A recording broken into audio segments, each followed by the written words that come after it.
Suatu ketika saya ada acara di Purwakarta. Kemudian di Purwakarta ketika itu ada seorang bupati yang hobinya bikin patung. Sehingga Purwakarta yang tadinya jadi kota santri jadi kota patung. Jadi kota berhala. Pak Rizik Syihab bercerita teman-teman tentang pengalamannya dulu ketika berhadap-hadapan dengan Gubernur Jawa Barat sekarang Kang Deddy Mulyadi. Dramatis banget. Tapi ya sekarang zamannya udah berbeda teman-teman, situasinya juga udah berbeda. Pandangan masyarakat terhadap Gubernur sekarang Kang Deddy Mulyadi udah berbeda. Masyarakat Jawa Barat sudah tidak bisa lagi diprovokasi seperti yang dulu. Maka itu hanya sekedar pengalaman. Tapi okelah, kita coba dengarkan dulu sama-sama ya teman-teman. Pengalaman Rizik Syihab ketika berhadap-hadapan dengan Kang Deddy Mulyadi dulu.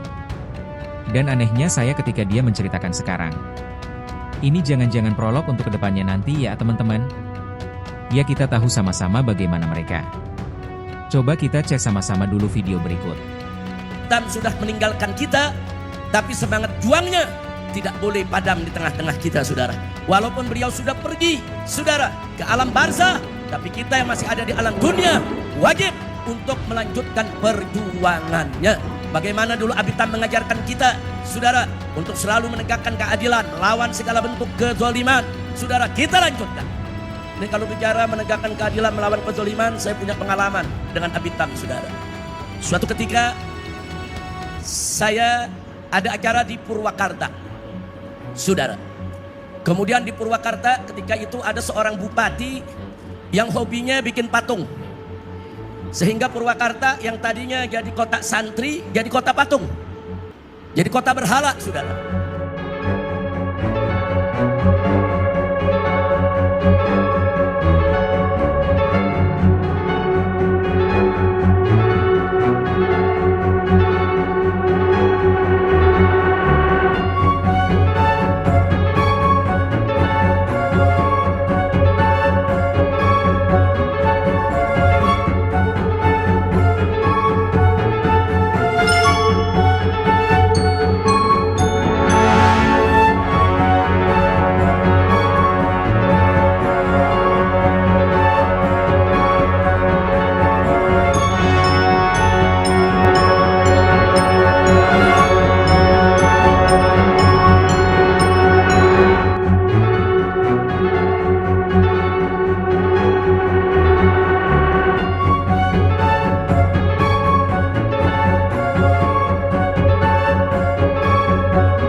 Abitam marah luar biasa.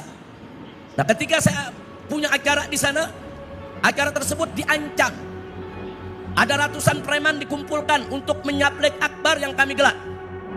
Saudara, saya ketika itu sedang sakit. Saudara, ragu. Datang atau jangan. Bukan karena ancaman, karena kita sedang sakit.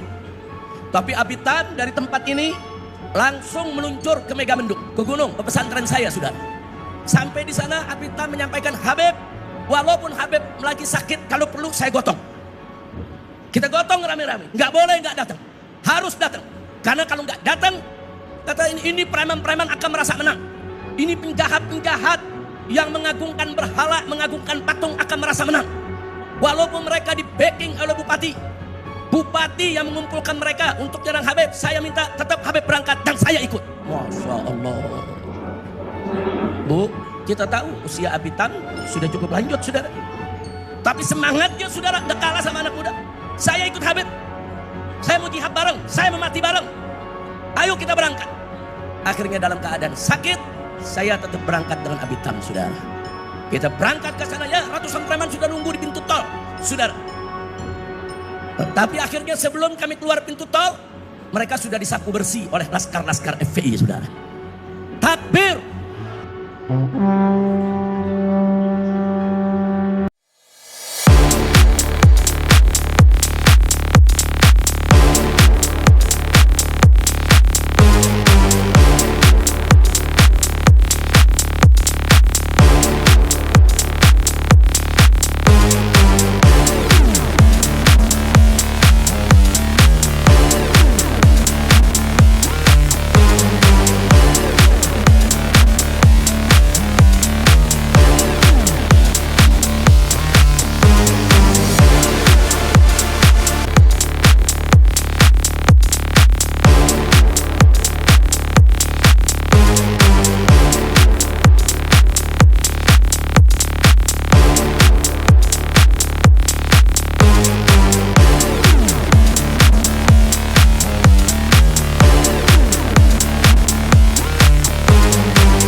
kepada si Raja Sirik, jangan memperalat masyarakat, jangan mengadu domba umat. Betul?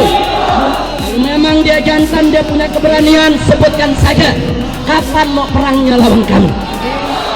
Silakan sebutkan harinya, sebutkan tanggalnya, sebutkan jamnya, sebutkan tempatnya, kami akan datang untuk perang.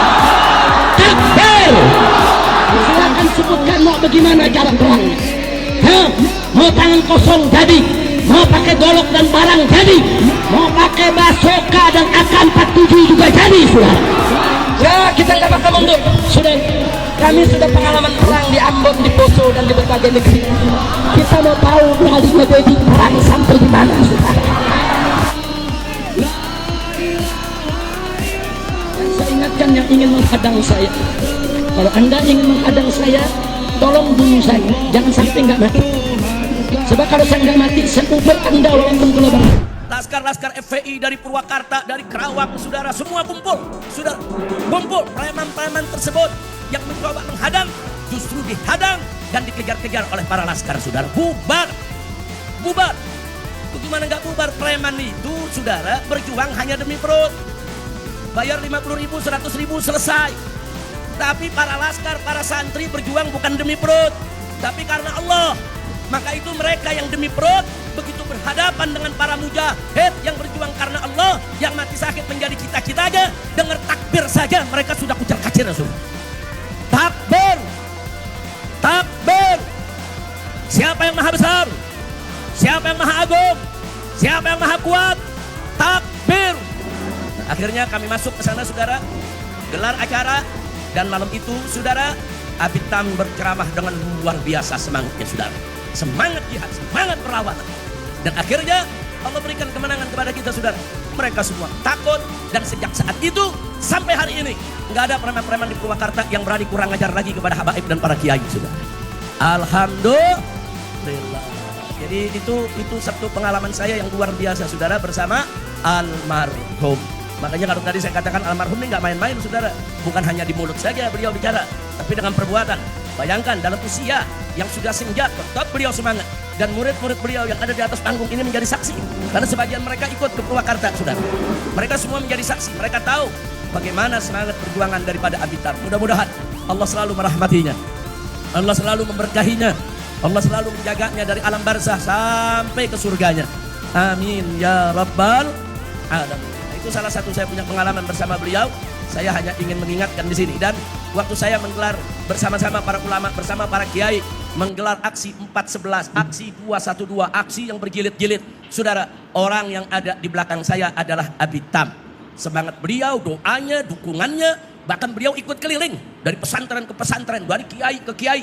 Beliau yang ikut memobilisasi supaya kiai, pesantren, majelis taklim di mana-mana ikut turun, saudara. Makanya jangan kaget kalau yang turun di 212, saudara, itu tembus bisa 7 juta lebih, saudara. Kenapa? Karena memang banyak ulama-ulama yang ikut mendukung, ikut bergerak, ikut berjuang. Dan di antara yang paling besar jasanya adalah almarhum wal maghfurullah Kiai Haji Muhammad Husni Tamrin Abitab. Mudah-mudahan itu menjadi pahala perjuangannya, pahala jihadnya, pahala yang akan membuat beliau insya Allah masuk ke dalam surga bila hisab. Amin ya rabbal alamin. Sebetulnya sederhana ya teman-teman untuk nguji orang itu, kan ini masa lalu juga. Rizik ini bercerita masa lalunya, ini 4 hari kebelakang diupload di salah satu channelnya ya teman-teman, berarti masih baru nih videonya. Ini kan cerita masa lalu sekarang kita cek masyarakat bagaimana kepada Kang Deddy Mulyadi dan masyarakat bagaimana kepada Rizik Syihab, gitu aja teman-teman. Untuk ngecek secara kepemimpinan, keberhasilan Kang Deddy Mulyadi di Purwakarta seperti apa? Atau ketidakberhasilan? Bisa dicek gampang kok teman-teman, itu kan sudah menjadi sejarah. Itu bukan sesuatu yang bisa diperdebatkan karena sudah menjadi catatan sejarah, sudah jelas dan nyata ya kan teman-teman. Sekarang seperti apa? Lihat saja teman-teman, kalau kita mau takar keberhasilan seorang pemimpin di mata masyarakat atau di mata mayoritas masyarakat Purwakarta. Kemarin yang didukung oleh Kang Deddy siapa? Om Jen teman-teman, sekarang menang apa tidak? Menang apa? Bahkan, incumbent yang menjadi mantan istri Kang Deddy Mulyadi cuma 7%. Bayangkan betapa energi seorang Deddy Mulyadi itu mampu menarik masyarakat Purwakarta, mayoritas, itu untuk memilihnya. Artinya positif teman-teman, bagaimana pandangan mayoritas masyarakat Purwakarta kepada Kang Dedi? Berhasil teman-teman kepemimpinan Kang Dedi Mulyadi ketika di Purwakarta.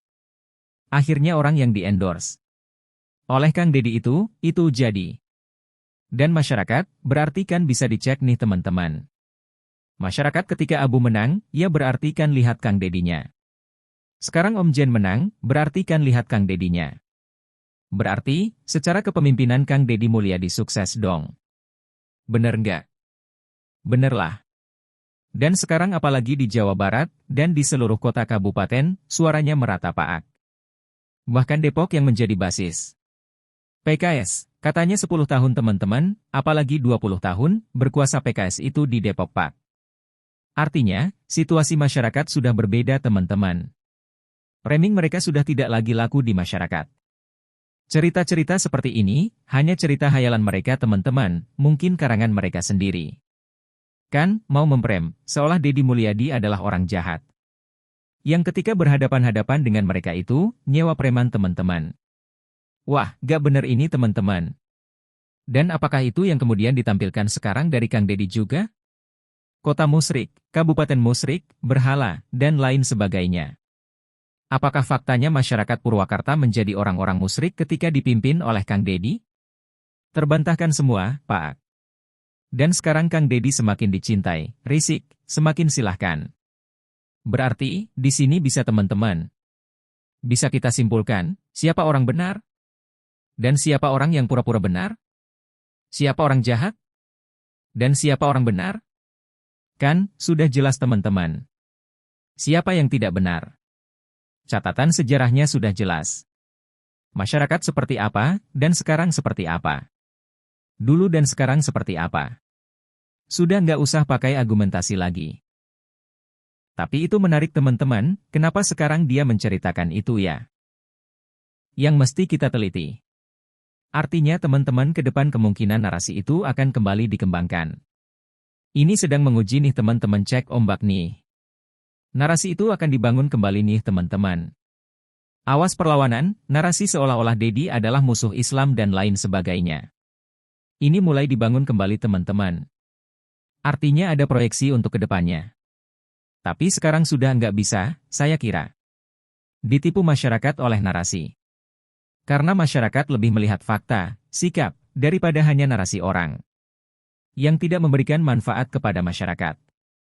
Assalamualaikum warahmatullahi wabarakatuh.